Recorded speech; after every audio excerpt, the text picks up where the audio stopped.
இப்போ கூலி எத்தனை எப்போ ரிலீஸ் அது? ஆமாம். இது ஒரு கசப்பான உண்மையாக இருக்கலாம், தெரிஞ்சுக்கூடிய உரிமை. கூலி 14ஆம் தேதி ரிலீஸ். இந்த 1ஆம் தேதி 10 படத்துக்கு முன்னாடி ரிலீஸ் சார். ஒரு 8ஆம் தேதியும் 10-11 படத்துக்கு முன்னாடி ரிலீஸ் ரெடியா இருக்காங்க.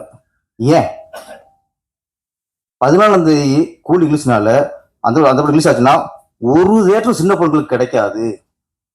ஒட்டுமொத்த தேட்டரையும் கூலி படம் ஆக்கிரமிச்சிரும். அதுக்கப்புறம் நம்ம எப்ப ரிலீஸ் பண்றது? லேட் ஆயிரும். அந்த ஒரு காரணத்துக்காகத்தான், அதுக்கு முன்னாடி நம்ம முந்திக்குவோம். 1ஆம் தேதி 8ஆம் தேதி வரைக்கும் ஒரு கேப் இருக்கு, அதுல ஒரு செட்டு இறக்கிடுவோம். 8ல இருந்து 16 வரைக்கும் 15 வரைக்கும் கேப் இருக்கு, அதுல ஒரு செட்டு இறக்கிடுவோம். ஒரு பெரிய படம் வர்ற பயம் தான் சார். இன்னைக்கு இத்தனை படத்தை 10 படம் 11 படம் ஒரு வாரத்துக்கு ரிலீஸ் ஆகுதுன்னா இதுதான் காரணம். ஏன் அந்த பயம் வரணும்? பெரிய ஒரு ஸ்டார் வரும்போது சின்ன படங்கள், சின்ன ப்ரொடியூசர், சின்ன படங்கள் இன்னைக்கு பயந்துறாங்க. அந்த பயத்துலதான் இவங்க வெளியிட்டு இருக்காங்க போகி படம் 1ஆம் தேதி அடிச்சுட்டு. அதே மாதிரி பயத்துல வருது எல்லாமே. இது கொஞ்சம் நான் எதுவும் சொன்னதா, சிறுபான்மையினருக்கு ஒதுக்கீடுன்னு ஒண்ணு இருக்கு, அரசாங்கம் இருக்கு. அதே மாதிரி பெரிய படங்கள் பெரும்பான்மை வச்சுக்கோங்க, சின்ன படங்கள் சிறுபான்மைன்னு ஒதுக்கிடுங்க. எங்களுக்கு இடம் ஒதுக்கி கொடுக்கணுங்க. ஒரு மால்ல 10 தேட்டர்னா நீ 8 தேட்டர் அந்த பெரும்பான்மைன்னு சொல்றாங்கல்ல பெரிய படங்கள் நீங்க யூஸ் பண்ணுங்க. 2 தேட்டர் ஒதுக்குங்க. 2 தேட்டர்ல 2 ஷோ, 4 படம் பிழைக்கும், 4 சின்ன படங்கள் பிழைக்கும். சென்னையில 80 தேட்டர் இருக்கா? நான் சரி, நீங்க ஒரு 60 தேட்டர் எடுத்துங்க, பெரும்பான்மை பற்றி ஸ்டார் படம் எடுத்துங்க. ஒரு 20 தேட்டர் சிறுபான்மையான சின்ன படங்களுக்கு கொடுங்க. கவர்மெண்ட் நடிச்சா முடியும், நினைக்க மாட்டேங்குது. அவங்களே இங்க சினிமாவில் இருக்கும்போது அவங்களே பெரும்பான்மை, இப்போ அப்போ சினிமா நினைப்பாங்க. இங்க நம்ம தயாரிப்பாளர் குறை சொல்றோம், பெப்சியை குறை சொல்றோம், இயக்குனர் சங்கத்தை குறை சொல்றோம். நாங்க என்ன பண்ண முடியும்? அரசாங்கம் ஒத்துழைக்கணும். அரசாணை இருந்தால் எல்லாம் சரியா வரும். அரசு சினிமா மேல நேசம் கொள்ளணும். கணக்கு பார்த்தா இன்னைக்கு அதிக வரி சினிமாவில் போகுது. சென்ட்ரல் கவர்மெண்ட்டுக்கும் போது ஸ்டேட் கவர்மெண்ட்டுக்கும் கோடிக்கணக்கு இங்கதான் வரி போயிட்டே இருக்கு. வாங்கிக்கிறாங்க தவிர வரி முக்கியம், நம்ம வரி முக்கியம் இல்லை, நம்ம பஞ்சவலாம். அதனால கொஞ்சம் பெரிய படம் வரும்போது இந்த மாதிரி சின்ன படங்கள் பயந்து போய் விழுகிறாங்க சார். இந்த 10 கட்டையில 1000 மீன் ரிவர்சல் விழுகும். கிராமங்களில் அவங்களுக்கு தெரியும். மற்ற மீன்லாம் நேரம் போகும், வளைவு. இந்த இதுக்கு மட்டும் ஆப்போசிட் போய் விழுவோம். அந்த மாதிரி சின்ன படங்கள்லாம் போய் பயத்தில் விழுந்துறாங்க. அதே பெப்சி தலைவர் கொஞ்சம் ஸ்டெப் எடுக்கணும். பெப்சி அது எந்த முடிவு எடுத்தாலும் நம்ம இயக்குனர் சங்கம் அதுக்கு உறுதுணையாக இருப்போம். நன்றி, வணக்கம்.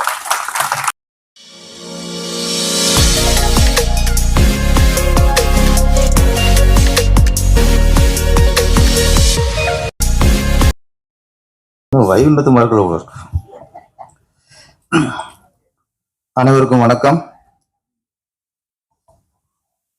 என் கையால சால்வு வாங்க மறுத்து பெப்சி தலைவர் கையால சால்வு வாங்கின ஆர்கே கண்ணனுக்கு நன்றி.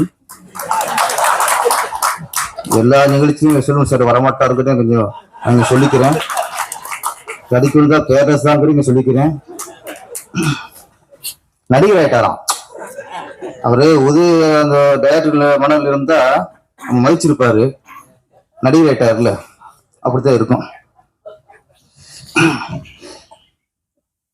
இந்த நிகழ்வு நம்ம இயக்க சங்கத்துக்கு படம் வெளியிட்டது மட்டும் இல்ல, இது போகி படத்தின் வெற்றி விழா. நான் இன்னைக்கு தயாரிப்பாளர், இயக்குனர், அவரே சில விஷயங்கள் அவருக்கு கொஞ்சம் மனம் வருத்தம் இருந்தாலும் படத்தின் வெற்றி அளவில் அவரு ஹாப்பியாக தான் இருக்காரு. இன்னைக்கு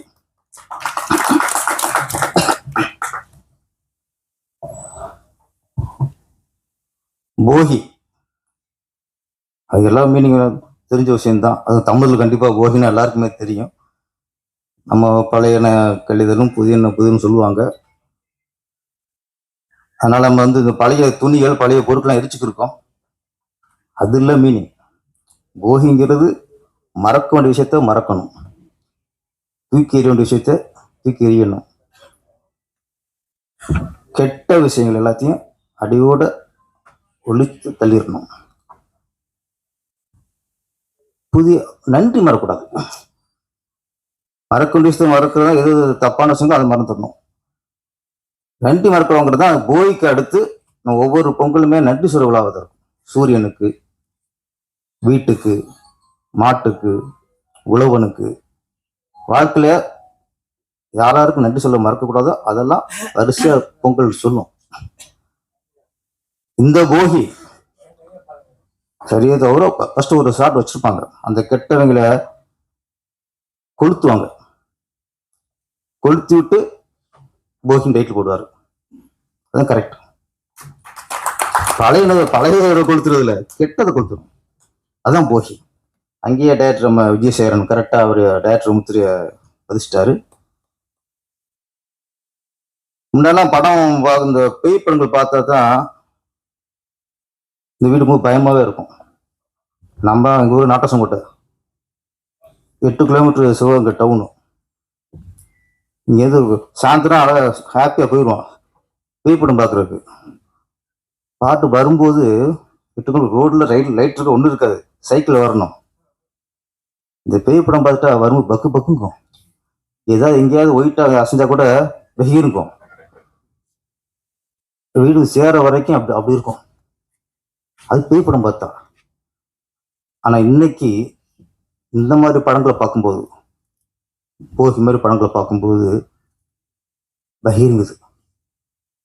பேய் படம் பார்த்தா வந்த பயம் இந்த போகி மாதிரி படங்களை பார்க்கும்போது வருகிறது.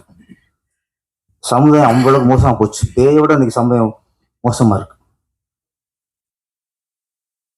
மார்ச்சரியில் ஒரு பெண்ணோட பாடியோட நிம்மதியாக கொடுக்க முடியல, செத்து போன பாடியோட நிம்மதியாக கொடுத்து வெளியே நிற்க முடியலங்கிற சூழ்நிலை இன்னைக்கு. அதை வச்சும் குழப்பம் நடத்துறாங்கன்னா எவ்வளவு கேவலம், கேவலத்தின் உச்சம். ஒரு 30 வருஷம் 20 வருஷம் முன்னாடிலாம் ஒரு ஒரு பாலியல் வன்கொடுமைன்னா ஒன்னே ஒன்றுதான், இல்ல ஒரு பொண்ணு கற்பழிப்பான். பார்த்து வரைக்கும் அப்போல்லாம் எம்ஜிஆர் காலத்துல ரஜினி காலத்துலாம் ஹீரோ தங்கச்சிய கற்பழிப்பாங்க. இதுதான் நமக்கு தெரிஞ்ச மிகப்பெரிய பாலியல் வன்கொடுமை. இன்னைக்கு தடுக்கி விழுந்தா எங்க சிசிடி கேமரா இருக்கு, எங்க கேமரா வச்சிருக்கான், எங்கெல்லாம் லவ்ங்கிற பேர்ல ஏமாத்தி அது பெண்களை நிர்வாகம் போட்டோ எடுத்து அதை வச்சு வியாபாரம் பண்றாங்க, பயமுறுத்துறாங்க. விதவிதமா இருக்கு. அதுல ஒண்ணுதான் இன்னைக்கு மார்ச்சரில் ஒரு பெண்ணோட பாடி வச்சு இவ்வளவு கேவலமா புலப்படுத்துறாங்க. இதுல விட உச்சம் என்னன்னா, ஒரு பொண்ணு ஒரு பையனை நம்பி லவ் பண்ணுது, அவன் தான் வாக்கியம் நினைச்சிருது, இவனை தான் நம்ம கல்யாணம் பண்ண போறோம்னு நினைச்சிருது. அந்த நம்பிக்கையில சில போட்டோ எடுத்துக்கிறாங்க. ஒரு சந்தேகம் வந்தானே அதுக்கு கொஞ்சம் பயம் வரும், சந்தேகம் இல்லைங்கிறது எப்படி பயம் வரும்? அந்த மாதிரி போட்டோ எடுத்துட்டு அதுக்கப்புறம் அதை வச்சு பிளாக்மெயில் பண்றான். இந்த மார்ச்சுரியில டெட்பாடியை வச்சு பண்றதை விட இந்த காதல்ங்கிற பேர்ல பண்றாங்கல்ல, இதோட அது கொடுமை சார். இதோட அது மிருகத்துக்கு சமம். அப்படி எல்லா வகையிலும் இன்னைக்கு பெண்கள் எங்க நிம்மதியா லவ் பண்ண முடியல, நிம்மதியா காலேஜ் போக முடியல, நிம்மதியா பள்ளிகளுக்கு ஸ்கூல் போக முடியல.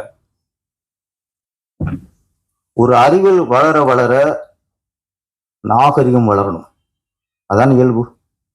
ஆனா இன்னைக்கு அறிவியல் வளர வளர நாகரிகம் கீழே போச்சு. மனுஷன் காட்டு மேடை ஆகியிருக்கான். அறிவியல் வளர்ந்தா மனுஷத்தன்மை மனித வளரணும்ல. நீங்க மிருகங்களும் வளர்றாங்க, அறிவியல் வளர மிருக சமுதாயத்துல வாழ்ந்துட்டு இருக்கு. அந்த ஒரு நல்ல கருத்து, ஒரு சமூக அக்கறையோட நம்ம விஜயசேகரன் அவர்கள் இந்த படத்தை எடுத்திருக்காரு. வெறும் கமெண்ட்ஸ் இல்லாம ஒரு பொறுப்பா நல்ல விஷயம் சொல்லியிருக்கிறாரு. அது நல்ல வரவேற்பு இருக்கு. இந்த 1ஆம் தேதி வந்த படங்கள்ல சார் ஒரு 4-5 படம் பிடிச்சிருக்கு, ஹாப்பி. அந்த சூழ்நிலை என்னன்னா, அக்யூஸ்ட் ஹிட்டு, சரண்டர்னு படம் அதுவும் நல்ல ஹிட்டு, முதல் பக்கம் அதுக்கும் நல்ல பேர், நல்ல ஹிட்டு, போகிக்கு நல்ல பேர். இந்த வாரம் வந்த படங்கள்ல ஒரு 4-5 படம் ஒரு நல்ல பேருந்து அதே சந்தோஷமா இருக்கு. அப்புறம் இங்கே விஜயசேகரன் வந்து படத்தின் வெற்றியை பகிர்ந்துட்டதை விட இப்பதான் தெரியுது வெப்சி தலைவர் ஏன் வலுக்கட்டமா வர சொல்லியிருக்காருன்ட்டு. அது வாழ்த்து போறதுக்கு இல்ல, வாழ்த்து போற வீட்டுக்கு போயிருக்கலாம், வெப்சிக்கு போயிருக்கலாம். சில கோரிக்கையில அழுத்தமா வச்சிடணும், பொங்கி எழுந்துடணுமா வந்து உங்களை வர வச்சிருக்காங்க சார். நீங்க நான் நிறைய நான் பார்த்துருக்கேன் உங்களை மாதிரி பொய் சொல்லாதீங்க. இருந்தாலும் வெப்சி தலைவர் வந்து கவனித்துக்கணும். ஒரு விஷயம் சொல்லி விட்டேன். ஏன்னா இப்போ கூலி எப்போ ரிலீஸ் அது? இது ஒரு கசப்பான உண்மையா இருக்கலாம், தெரிஞ்சுக்கூடிய உரிமை. கூலி 14ஆம் தேதி ரிலீஸ். இந்த 1ஆம் தேதி 10 படத்துக்கு முன்னாடி ரிலீஸ் சார். ஒரு 8ஆம் தேதியும் 10-11 படத்துக்கு முன்னாடி ரிலீஸ் ரெடியா இருக்காங்க. ஏன் 14ஆம் தேதி கூலி ரிலீஸ்னால அந்த படம் ரிலீஸ் ஆச்சுன்னா ஒரு தேட்டரும் சின்ன படங்களுக்கு கிடைக்காது. ஒட்டுமொத்த தேட்டரையும் கூலி படம் ஆக்கிரமிச்சிரும். அதுக்கப்புறம் நம்ம எப்ப ரிலீஸ் பண்றது லேட் ஆயிரும். அந்த ஒரு காரணத்துக்காகத்தான், அதுக்கு முன்னாடி நம்ம முந்திக்குவோம். 1ஆம் தேதி வேணா 8ஆம் தேதி வரைக்கும் ஒரு கேப் இருக்கு, அதுல ஒரு செட்டு இறக்கிடுவோம். 8ல இருந்து 14 வரைக்கும் 15 வரைக்கும் கேப் இருக்கு, அதுல ஒரு செட்டு இறக்கிடுவோம். ஒரு பெரிய படம் வர்ற பயம் தான் சார். இன்னைக்கு இத்தனை படத்தை 10 படம் 11 படம் ஒரு வாரத்துக்கு ரிலீஸ் ஆகுதுன்னா இதுதான் காரணம். ஏன் அந்த பயம் வரணும்? பெரிய ஒரு ஸ்டார் வரும்போது சின்ன ப்ரொடியூசர் சின்ன படங்கள் இன்னைக்கு பயந்துறாங்க. அந்த பயத்துலதான் இவங்க வெளியிட்டு இருக்காங்க போகி படம் 1ஆம் தேதி அடிச்சுட்டு அதே மாதிரி பயத்துல வருது எல்லாமே. இது கொஞ்சம் நான் இருக்க சொன்னதான், சிறுபான்மையினருக்கு ஒதுக்கீடுன்னு ஒண்ணு இருக்கு, அரசாங்கம் இருக்கு. அதே மாதிரி பெரிய படங்கள் பெரும்பான்மை வச்சுக்கோங்க, சின்ன படங்கள் சிறுபான்மைன்னு ஒதுக்கிடுங்க. எங்களுக்கு இடம் ஒதுக்கி கொடுக்கணுங்க. ஒரு மால்ல 10 தியேட்டர்னா நீ 8 தியேட்டர் அந்த பெரும்பான்மைன்னு சொல்றாங்கல்ல பெரிய படங்கள் நீங்க யூஸ் பண்ணுங்க. 2 தியேட்டர் ஒதுக்குங்க. 2 தியேட்டர்ல 2 ஷோ, 4 படம் பிழைக்கும், 4 சின்ன படங்கள் பிழைக்கும். சென்னையில 80 தியேட்டர் இருக்கா? நான் சரி, நீங்க ஒரு 60 தியேட்டர் எடுத்துங்க, பெரும்பான்மை பெரிய ஸ்டார் படம் எடுத்துங்க. ஒரு 20 தியேட்டர் சிறுபான்மையான சின்ன படங்களுக்கு கொடுங்க. கவர்மெண்ட் நடிச்சா முடியும், நினைக்க மாட்டேங்குது. அவங்களே இங்க சினிமாவில் இருக்கும்போது அவங்களே பெரும்பான்மை, இப்போ அப்போ சினிமா நினைப்பாங்க. இங்க நம்ம வந்து தயாரிப்பாளர் குறை சொல்றோம், பெப்சியை குறை சொல்றோம், இயக்குனர் சங்கத்தை குறை சொல்றோம். நாங்க என்ன பண்ண முடியும்? அரசாங்கம் ஒத்துழைக்கணும். அரசாணை இருந்தால் எல்லாம் சரியா வரும். அரசு சினிமா மேல நேசம் கொள்ளணும். கணக்கு பார்த்தா இன்னைக்கு அதிக வரி சினிமாவில் போகுது. சென்ட்ரல் கவர்மெண்ட்டுக்கும் போது ஸ்டேட் கவர்மெண்ட்டுக்கும் கோடிக்கணக்கு இங்கதான் வரி போயிட்டே இருக்கு. வாங்கிக்கிறாங்க தவிர வரி முக்கியம், நம்ம ஒரி முக்கியம் இல்லை, நம்ம பஞ்சம். அதனால கொஞ்சம் பெரிய படம் வரும்போது இந்த மாதிரி சின்ன படங்கள் பயந்து போய் விழுகிறாங்க சார். இந்த 10 கட்டையில 1000 மீன் ரிவர்ஸில் விழுகும். கிராமங்களில் அவங்களுக்கு தெரியும். மற்ற மீன்லாம் நேரம் போகும், வளைவு. இந்த இதுக்கு மட்டும் ஆப்போசிட் போய் விழுவோம். அந்த மாதிரி சின்ன படங்கள்லாம் போய் பயத்தில் விழுந்துறாங்க. அதே பெப்சி தலைவர் கொஞ்சம் ஸ்டெப் எடுக்கணும். பெப்சி அது எந்த முடிவு எடுத்தாலும் நம்ம இயக்குனர் சங்கம் அதுக்கு உறுதுணையாக இருப்போம். நன்றி, வணக்கம்.